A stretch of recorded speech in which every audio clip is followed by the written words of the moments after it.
In the small city of Calhoun, Georgia, two young women, Railey Greeson and Shuler, worked for the Calhoun City School District. On the surface, they were ordinary young adults, trusted by the school and the families of the students. They were also very close friends. Friends and neighbors described them as inseparable, often posting on social media about their daily lives and attending each other's weddings. This friendship would later make the allegations against them even more shocking. According to authorities, the misconduct took place between late October 2021 and early January 2022. Investigators allege that during that time, Greeson had sexual contact with two male students, including sexual intercourse and other sexually explicit acts. Shuler allegedly engaged in sexual activity with one male student in the same time frame. The students were under their supervision, making this not just illegal, but a profound violation of trust. Georgia law is clear that when an adult in a position of authority knowingly engages in sexual activity with a student, it constitutes first-degree improper sexual contact. Prosecutors emphasize that both women reasonably should have known the students were under their care, a phrase meaning they were fully aware that their actions were inappropriate and illegal. If convicted, each could face a long prison sentence, potentially decades behind bars. The allegations came to light through an investigation by local law enforcement after reports were made by school officials and concerned individuals in the community. Investigators collected evidence over several weeks, reviewing communications, interviewing staff and students, and corroborating timelines. The investigation revealed patterns of behavior that suggested these were not isolated incidents but ongoing misconduct over several months. This investigation culminated in a grand jury reviewing the evidence and, in June 2024, returning indictments for both women. Following the indictments, Greeson and Shuler voluntarily surrendered to the authorities. They were booked into the Gordon County Jail and later released on bond while awaiting trial. News of the arrest sent shockwaves through the community. Parents expressed fear and disbelief, questioning how two young women entrusted with student safety could betray that trust so profoundly. School administrators held emergency meetings to reassure families, review staff protocols, and address concerns about supervision and student safety. Part of what made this case so remarkable was the close personal bond between the two women. They were not just colleagues, they were friends who shared major life events, social media posts, and personal milestones. In interviews and social commentary, neighbors expressed astonishment that such a friendship could be paired with actions that endangered students.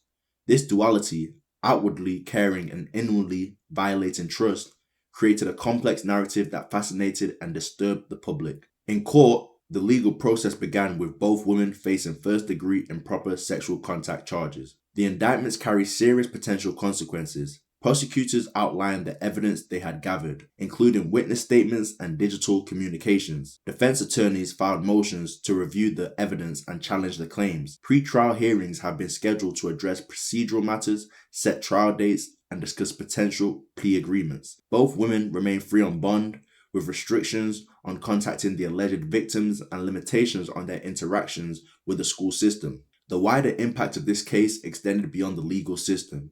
Parents voiced concerns about school hiring practices, supervision policies, and staff background checks. Discussions about preventing similar incidents in the future were held in public forums and school board meetings. The story also sparked broader conversations in the state about how allegations of sexual misconduct by educators are handled, the severity of potential penalties, and how communities respond when trust is broken in such dramatic ways. As the trial approaches, the community, school staff, and families await resolution. The legal system will weigh the evidence, consider witness testimony, and ultimately determine the outcome. For now, Greeson and Shuler's names are widely known in Calhoun, and the case serves as a stark reminder of how betrayal of trust by educators can shake a community to its core. The timeline of events from the alleged incidents to investigation, indictment, arrest, and bond tells a story of a breach that is as shocking personally as it is legally. This case will be remembered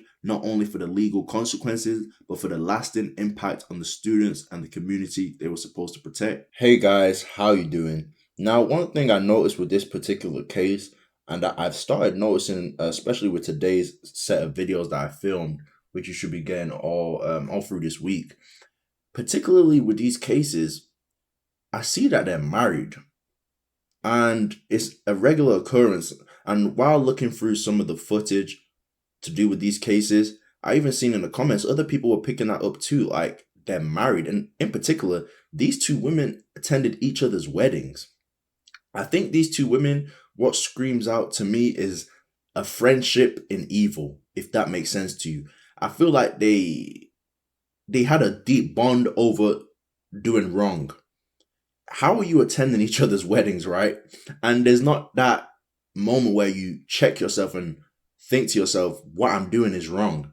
So that says to me, this wasn't a friendship where they held each other accountable. This is a friendship where they were doing dirt. And I wonder if it initially started with discussing some of the young boys, maybe they were attracted to them, and then it started progressing from there. And I just wanted to let you guys know that these cases are going on at an alarming rate. When I research for these topics, right, because the average person is not going to be constantly seeing these things unless it's their algorithm. And even then, you're not going to see it as much as someone who's creating this content, right? So when I'm reviewing cases to bring to you guys, it's just like, I mean, you guys see it. I haven't run out of cases. I have not run out of cases. Like, it's astonishing just how much this is happening.